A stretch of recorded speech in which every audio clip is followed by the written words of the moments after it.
Hey everyone, finished watching the next Dino Thunder episode. Copy that.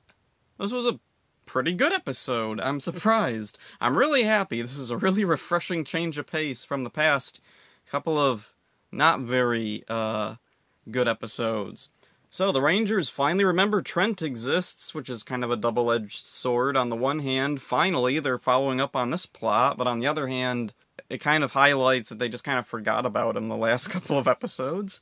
Speaking of Trent, he's beating up some Pteranodrones at his house, trying to impress his father. Mercer tells Trent that he and Mesogog are not the same, and they don't have the same interests, and they don't have the same goals. He wants to stop Mesogog. Trent doesn't care. Trent only cares about becoming more powerful.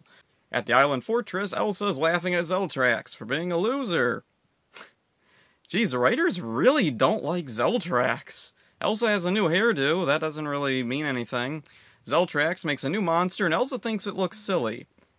She thought Marty the Mackerel would make a good monster. Shut up and go home, Elsa.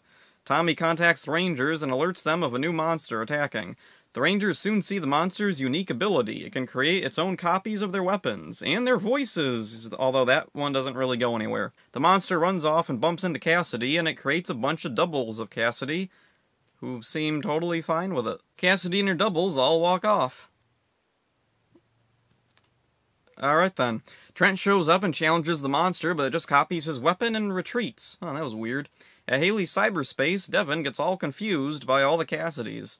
At the island fortress, Mesogog's lab has been ransacked. Zeltrax finds the White Ranger's blade in the rubble, and they conclude that Trent is behind this.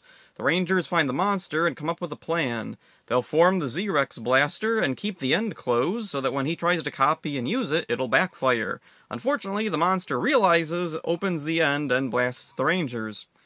Trent watches the battle, but then he's suddenly pulled through an invisiportal back to the island fortress. Mesogog fires some kind of beam at Trent.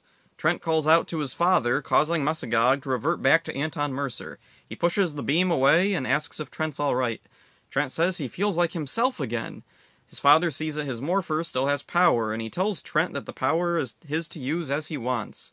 Suddenly, Mercer collapses. He's turning back into Mesogog. He asks Trent to help the Rangers. Trent doesn't want to fight his father, but he agrees, and promises him he won't tell the Rangers about his dual identity. Trent joins the Rangers against the monster. He activates Super Dino mode and defeats the monster. Mesogog makes it grow, and the Rangers call their Megazord. Zeltrax shows up to fight Tommy because he has absolutely nothing else going on in his head.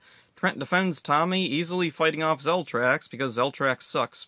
Trent explains what's happened to Tommy. The Rangers defeat the monster, and then later at Haley's cyberspace, the extra Cassidys all disappear. Tommy asks the Rangers to allow Trent to join the team. They decide to trust him. At the island fortress, Zeltrax reveals that he saved the monster's arm and used it to copy and make a double of the White Ranger. After so many disappointing episodes, this one is actually really fun. It's well-paced, we get more of Trent and his father finally. Zeltrax actually has a good idea. Also, I prefer Elsa's new look over her old look, but it seems like this is even less of a decent disguise for her alternate identity. While I do appreciate this episode finally has the Rangers acknowledge Trent, like I said earlier, it's a double-edged sword, and it just highlights that the Rangers forgot about him the past couple of episodes. Just like the earlier episodes of the season, I really like the scenes with Trent and Mercer. Mercer is adamant about stopping Mesogog, while the evil Trent doesn't really care one way or the other and only wants more power. I'm curious about Mercer's goals apart from Mesogog. Does he still have some evil ambitions, or does he want to be a good guy? Tommy is oddly absent for a good chunk of this episode. I wonder what he's doing after he tells the Rangers about the monster. Does he get held up by foot soldiers, or is he just hanging back for funsies? Cassidy being cloned and taking it so casually is definitely one of the funnier moments here. She doesn't seem broken up when her doubles disappear either. Zeltrax at least cared for a few minutes when his clone was killed. The monster has a cool and clever ability, and I like that it's utilized to create an evil White Ranger. That is a brilliant move on the writer's part. I'm wondering if there was originally more they were planning to do with the monster, since it has the ability to copy voices, but nothing ever comes of it. There does seem to be a bit cut from the episode. Zeltrax has the monster copy Trent's weapon. I'm assuming to frame him for wrecking Mesogog's lab, but it's never shown explicitly. Maybe the writers wanted it to be more ambiguous? It's weird, because it seems like a plot point like this would usually, especially in Dino Thunder, be made a lot more clear. Upon watching a zillion times, I picked up Zeltrax laughing when he picks up Trent's weapon. So I guess they did make it clear it was him, but the stock music and ambient noise nearly drown him out. I don't know, maybe they thought that was too on the nose and they wanted to keep it more ambiguous? I like that Trent's finally back to normal with his powers and on the team. The whole demorphing thing last episode doesn't amount to anything, but just as well, it means that episode is all the more irrelevant.